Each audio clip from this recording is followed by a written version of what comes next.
வாங்க இன்னைக்கு தீபாவளி நம்ம வீட்டில் பிரியாணி. அம்மா என்ன பண்ணாங்க அப்படின்னா, ஒரு குக்கர் எடுத்துக்கிட்டாங்க. அதில் கொஞ்சம் ஆயில் ஊற்றிக்கிட்டாங்க. ஒரு 1/4 கிலோக்கு அதிகமாக சிக்கனை கழுவி அதில் போட்டு லைட்டாக வதக்கிக்கிட்டாங்க. ஒரு 1/2 டம்ளர் தண்ணியை ஊற்றிக்கிட்டாங்க, வேக விட்டுட்டாங்க. மறுபடியும் குக்கரில் ஒரு 2 டீஸ்பூனுக்கு தேங்காய் எண்ணெயும் ஒரு 3 டீஸ்பூனுக்கு நெய்யும் ஊற்றிக்கிட்டாங்க.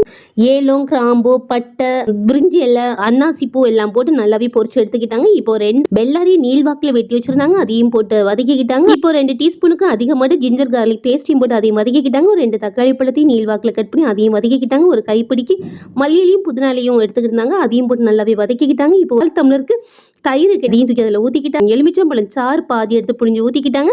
அதோட 1/4 டீஸ்பூனுக்கு மஞ்சள் பொடியையும் 1 டீஸ்பூனுக்கு வத்தல் பொடியையும் 1/2 டீஸ்பூனுக்கு கறி மசாலாவும் போட்டு நல்லாவே கறி விட்டுக்கிட்டாங்க. இப்போ நல்லா கலர்ஃபுல்லாக இருக்குது.